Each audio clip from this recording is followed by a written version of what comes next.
अस्सलाम वालेकुम गाइस, कैसे हैं? ठीक है। तो गाइस, मैंने ये चैनल क्रिएट किया है इसी वजह से कि देखें पिछले साल कोविड की वजह से सारा नुकसान हुआ है स्टूडेंट्स का। ठीक है। तो अब पेपर हो रहे हैं तो स्टूडेंट्स स्ट्राइक वगैरह कर रहे हैं कि भाई हमारी तैयारी नहीं है, सारा कुछ फ्लॉन्टिंग जिस तरह है ना। और बात यह है कि हर बंदा होम ट्यूशन अफोर्ड नहीं कर सकता, तो इसी वजह से मैंने सोचा है कि एक चैनल क्रिएट कर दूं जहाँ पे मैंने वीडियोस बनानी है बुक के साथ। मैंने हर टॉपिक में तरतीब के साथ पढ़ाना है। ये नहीं कि एक स्पेसिफिक टॉपिक ले लिया और वहाँ वो चीज़ मैंने पढ़ा दी बस, दैट्स इट। नहीं, मैंने हर रोज़ अपना लेक्चर अपलोड करना है। ठीक है, आप वो लेक्चर पढ़ें, आप याद करें, आपको इंशाल्लाह समझ आएगा। अगर आपकी क्वेरी है, कोई क्वेश्चन है, तो मैंने अपना इंट्रो के अंदर अपना व्हाट्सएप नंबर दिया हुआ है, या कमेंट्स के अंदर आप करें, मैं आप इंशाल्लाह आपकी क्वेरी को क्लियर कर दूंगा। ठीक है ना।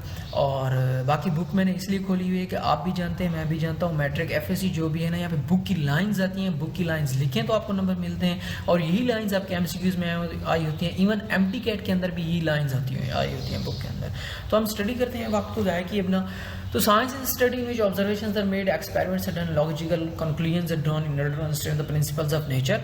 एक्चुअली साइंस क्या है कि हम एक चीज़ को देखते हैं कि भाई ये चीज़ वजूद में कैसे आई है, इसके इफेक्ट्स क्या हैं इन्वायरमेंट के ऊपर, हमारे ऊपर, सारा कुछ वो हम साइंस के अंदर हम स्टडी करते थे। एंशियंट टाइम्स के अंदर ये होता था पहले कि हमने हर चीज़ को साइंटिस्ट ने ना साइंस के अंदर डाल दिया था। फिजिक्स, केमिस्ट्री, बायोलॉजी, मैथमेटिक्स कुछ भी नहीं था, ये सिर्फ एक साइंस बेसिक सब्जेक्ट था।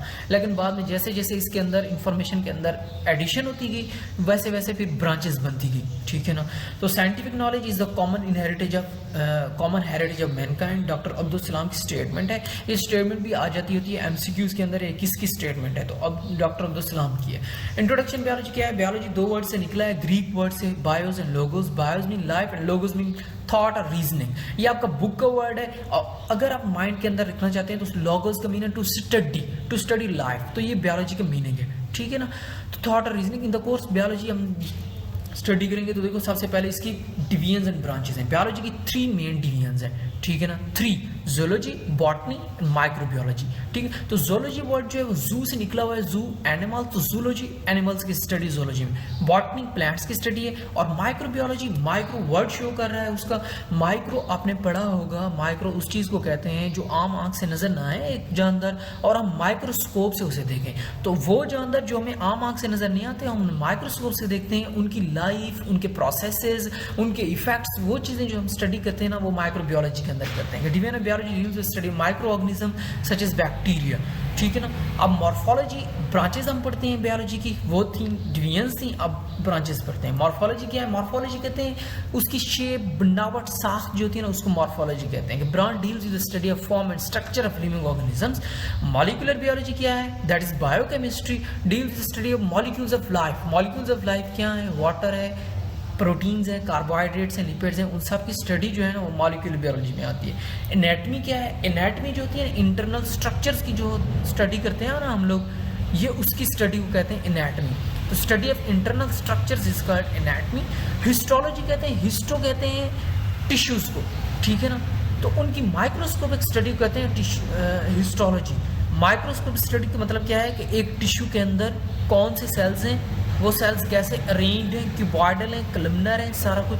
तो उस चीज़ की स्टडी को हम हिस्टोलॉजी के अंडर स्टडी करते हैं। सेल बायोलॉजी, सेल बायोलॉजी का मतलब क्या है? सेल क्या है? सेल बेसिक स्ट्रक्चर है लिविंग ऑर्गेनिज्म का, study of structures and functions of cell and organelles is called cell biology.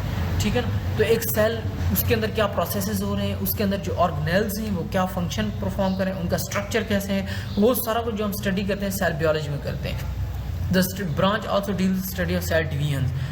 वो ये सेल बायोलॉजी की ब्रांच सेल डिवीजन से भी को भी स्टडी करती है कि 1 से 2 कैसे बन रहे हैं सेल, 2 से 4 कैसे बन रहे हैं। अब फिजियोलॉजी, फिजियो का मतलब है कि प्रोसेसेस और मैकेनिज्म जो ह्यूमन बॉडी के अंदर या ऑर्गेनिज्म की बॉडी के अंदर जो प्रोसेसेस हो रहे हैं ना, वो कैसे हो रहे हैं, एक्चुअल मैकेनिज्म क्या है। ठीक है। तो कहते हो broad deals with the study of functions of different parts of living organism. ठीक है ना। कि डिफरेंट पार्ट्स जो फंक्शन परफॉर्म कर रहे हैं, उनके मैकेनिज्म, उनके प्रोसेसेस, उनको हम फिजियो में क्या डील करते हैं। जेनेटिक्स, अब जेनेटिक्स आप आई थिंक हर बंदे को पता होता है। जेनेटिक्स ये है कि जो प्रॉपर्टीज़ हैं, जो करैक्टरिस्टिक्स हैं, वो पेरेंट्स से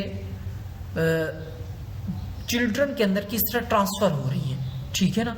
तो इनहेरिटेंस की स्टडी को हम जेनेटिक्स कहते हैं। Genes and their roles in inheritance is called genetics. Inheritance क्या है? Transmission of characters from one generation to other. Embryology, embryo किसको कहते हैं? एम्ब्रियो उस क्या कहते हैं कि जब बच्चा माँ के अंदर होता है, ठीक है, डेवलप कर रहा होता है, तो उसको हम एम्ब्रियो कहते हैं। तो उसकी स्टडी को कि उसके अंदर क्या चेंजेस आ रही हैं, डे बाय डे क्या चेंजेस आ रही हैं, उसकी स्टडी को एम्ब्रियोलॉजी कहते हैं। Study of development of an embryo to a new individual, ठीक है। टैक्सोनॉमी, टैक्सोनॉमी क्या है? टैक्सो कहते हैं क्लासिफिकेशन को, कि ऑर्गेनिज्म को उनकी सिमिलैरिटीज, डिससिमिलैरिटीज और डिफरेंसेस की बेस पे हम ग्रुप्स में डिवाइड कर देते हैं, तो उसको कहते हैं टैक्सोनॉमी। कहते हैं नेमिंग को, उनकी उन ग्रुप्स को फिर नेमिंग करना। The study of naming and classification of organism in groups and sub groups, taxonomy. Palaeontology, palaeontology है स्टडी ऑफ फॉसिल्स। फॉसिल्स क्या है? Are the remains of extinct organism. Organism मर जाते हैं, फिर वो दब जाते हैं जमीन के अंदर, उनके ऊपर लेयर्स ऑफ सॉइल्स आ जाती हैं, दूसरी चीजें आ जाती हैं, प्लांट्स वगैरह सारा कुछ आ जाते हैं, तो वहां पे ना नीचे जमीन के अंदर उनका एक इंप्रेशन रह जाता है, ठीक है ना। तो उस इंप्रेशन को क्या कहते हैं? फॉसिल्स कहते हैं, और उनकी स्टडी को हम पैलियोंटोलॉजी कहते हैं। इन्वायरमेंटल बायोलॉजी, इन्वायरमेंटल बायोलॉजी ये है कि भाई ऑर्गेनिज्म का इन्वायरमेंट के ऊपर क्या इफेक्ट है और इन्वायरमेंट का ऑर्गेनिज्म के ऊपर क्या इफेक्ट है, ठीक है ना। फॉर एग्जाम्पल पोल्यूशन कर रहे हैं ऑर्गेनिज्म, इंडिविजुअल्स और पोल्यूशन कर रहे हैं, तो पोल्यूशन से इन्वायरमेंट के ऊपर क्या इफेक्ट पड़ रहा है, फिर इन्वायरमेंट, वो पोल्यूटेड इन्वायरमेंट उस एनिमल्स के ऊपर या ऑर्गेनिज्म के ऊपर क्या इफेक्ट डाल रहा है, तो उस चीज को इन्वायरमेंटल बायोलॉजी कहते हैं। सोशियोबायोलॉजी, सोशियोबायोलॉजी सोशल बिहेवियर है एक एनिमल का। देखो आपने सोशल अकाउंट्स तो है ना आपके फेसबुक, उसके ऊपर एक ऑर्गेनिज्म दूसरे ऑर्गेनिज्म के साथ किस तरह डील कर रहा है, ठीक है, that is called social biology, ठीक है ना। कि branch deals the study of social behaviour of the animals that make societies, ठीक है ना। Parasitology, parasitology branch deals with the study of parasites. Parasites क्या है? कि are the organism that take food and shelter from living host and in return harm them. देखो parasites micro organism होते हैं mainly, जैसे बैक्टीरिया, वायरसेस वगैरह। तो ये क्या करते हैं कि एक एनिमल की बॉडी के अंदर ना सिर्फ वहाँ से फूड लेते हैं बल्कि प्रोटेक्शन भी लेते हैं, रहने के लिए जगह भी लेते हैं, और उन्हें नुकसान पहुँचाते हैं, ठीक है ना, डिजीजेस कॉज करते हैं बहुत ज़्यादा। तो बायोटेक्नोलॉजी गाइस बहुत इंपॉर्टेंट ब्रांच है। Biotechnology is the latest branch of biology, और इसका एक पूरा चैप्टर है आपकी बुक के अंदर, ठीक है। तो इसके बारे में आपको मैं थोड़ा सा डिटेल से बताऊंगा। कहते हैं देखो, deals with the practical application of living organism to make substances for the welfare of Mankind.